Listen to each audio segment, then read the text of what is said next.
Good morning, student. Today we are going to see next topic about the mirage in desert. Okay, mirage form in the desert.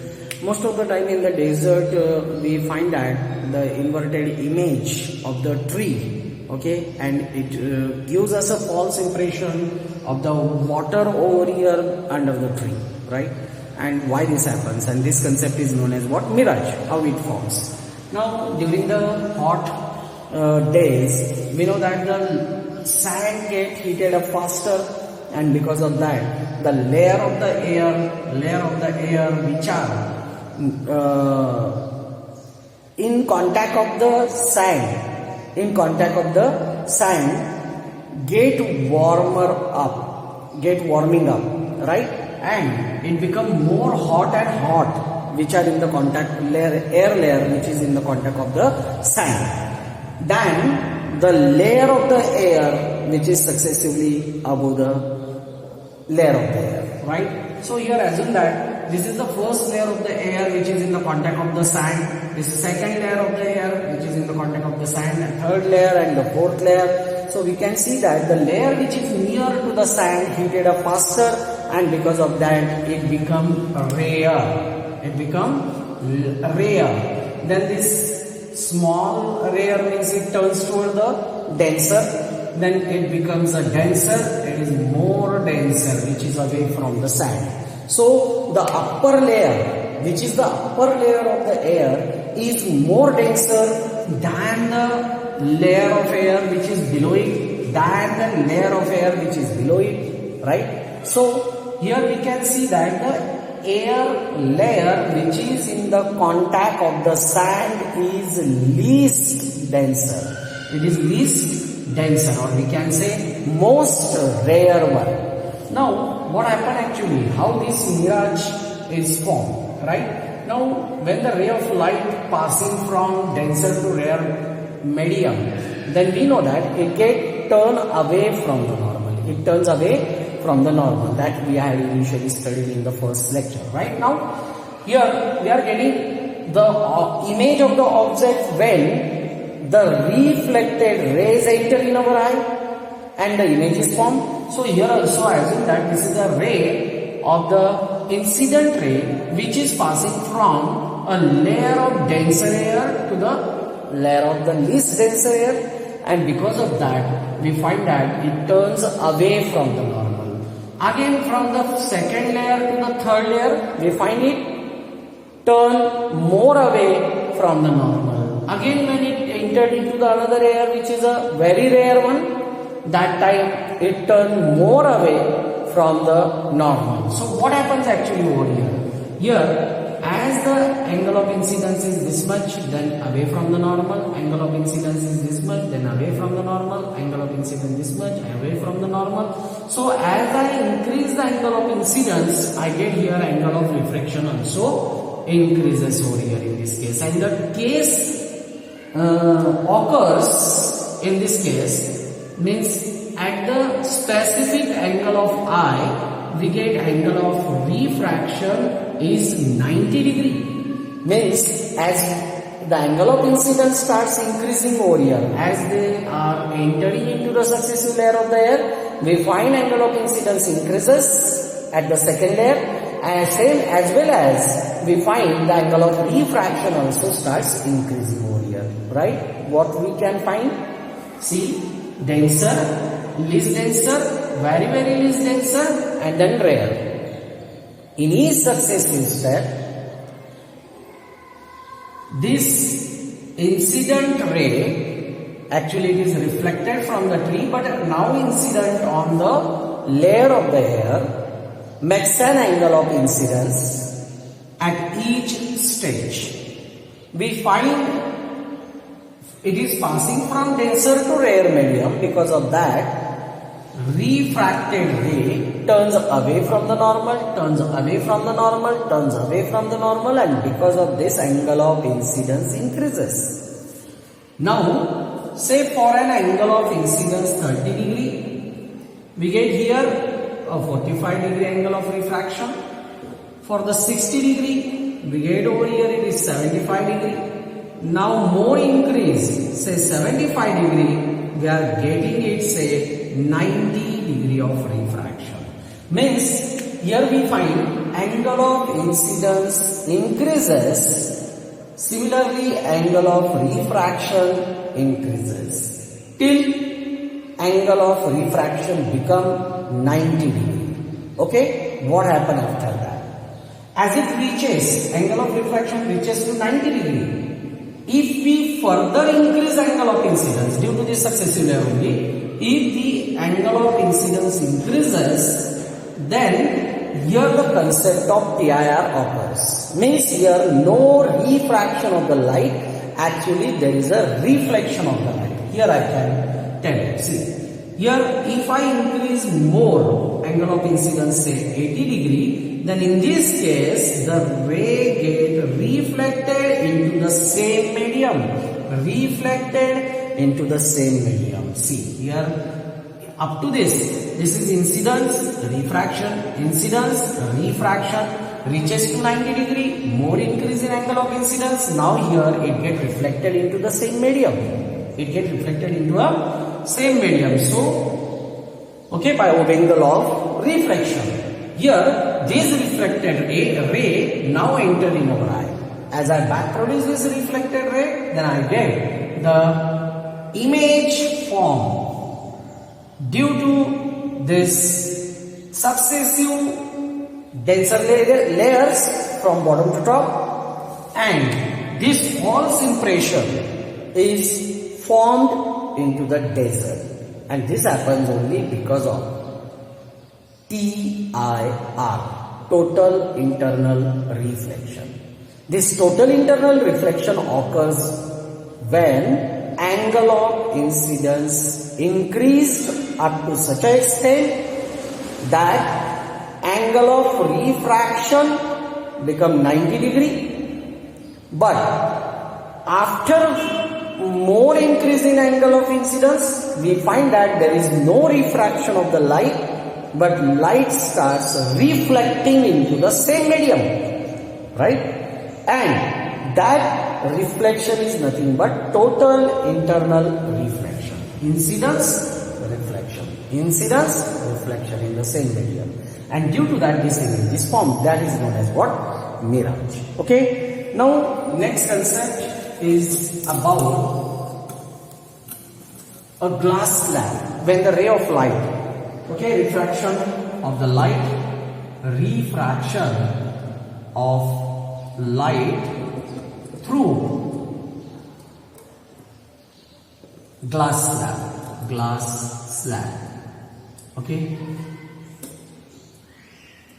Assume that this PQRS is a glass slab. One of the ray AB is incident on the face of the glass slab, making an angle of incidence I at a point, say B. Ray of light incident, ray of light AB is incident on the first interface of the glass, say PQ, at a point B. Now we know that above the glass, here below the glass, air medium is there, so which is a rare one, and this is a glass medium which is a denser one. So the ray of light passing from rare medium to denser medium. If the ray of light passing from rare to denser medium, it turns toward the normal as per the rule. In the last lecture I explained it. So it gets turned toward the normal, okay, and traces the path, say DC, and strike to the another interface SR of the glass slab at a point C. Now it makes an angle of incident over here, say I again. Now here this ray of light BC suffers second time refraction while passing from denser medium to the rare medium. At this time it turns away from the normal. I told you that when the ray of light passing from rare to denser medium, then toward the normal, and when denser to rare, then away from the normal. So these two rules only we have to keep in mind, and we can easily draw this ray diagram. So AB, BC and traces the path, say CD while emerging out. So it makes an angle of emergence. Now what we studied in this case, if I front produce this incident ray, if I back produce this emergent ray, then I find that, first case I find that the incident ray, okay, is parallel to emergent ray. Incident ray is parallel to emergent ray. This is the first thing which we can find. Second thing we find, there is a perpendicular distance between the incident ray and the emergent ray, which is known as lateral displacement. It is known as lateral displacement. Okay. Third thing we find that whatever the angle of incidence at the face AB PQ, okay, of the glass is equal to angle of emergence at SI. So these are the 3 points which we can conclude from this diagram.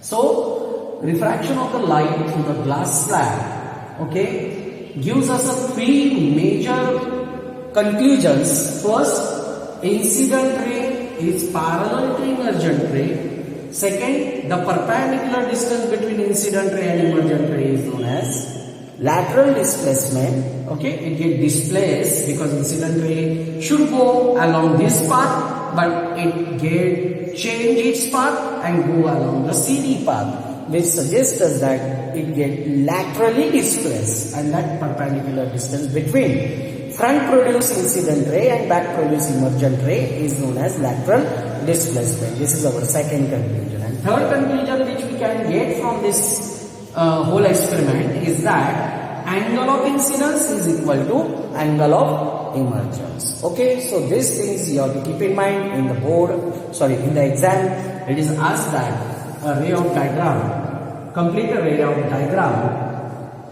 till it emerges out, and this one the diagram is given. So you have to draw all the diagram and write the conclusions which you can get from the ray diagram. So these are the conclusions. Okay.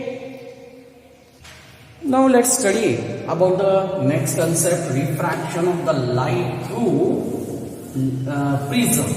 Okay, through a prism.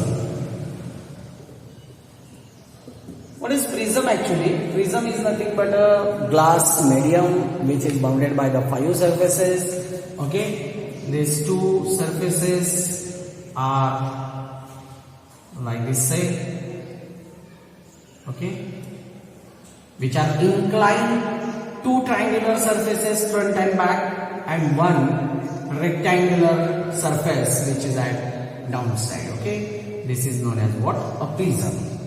Okay, now we are going to study about the refraction of the light through the prism. Okay, so what we do, we take only a principal section of the prism in this way as a triangle, right? A, B, C, where A is angle of prism. What we can say here? Angle of prism. Angle of prism. What is this? Base of the prism. BC is the base of prism. Understood? Okay. Now let's start to draw a ray diagram when the ray of light incident on the prism. Same question is asked in exam. Complete the following ray diagram till the ray of light emerges out of the prism. Here, assume that a ray of light PQ falls on the first surface of the prism AB at a point of incidence Q, making an angle of incidence, say I. Okay. Now, in this case, out of the prism is a rare medium which is air. The ray of light which is passing through the prism which is made up of the glass, so the medium is denser over here, passing through denser, and then again when come out from the prism, then it enters into the rare medium. Again our concept of when the ray of light passing from rare to denser, then it turns toward normal.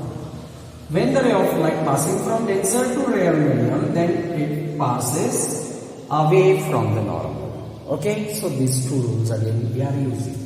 Now here the ray of light PQ incidence on the first interface of the prism AB from rare to denser medium, so it turns toward the normal.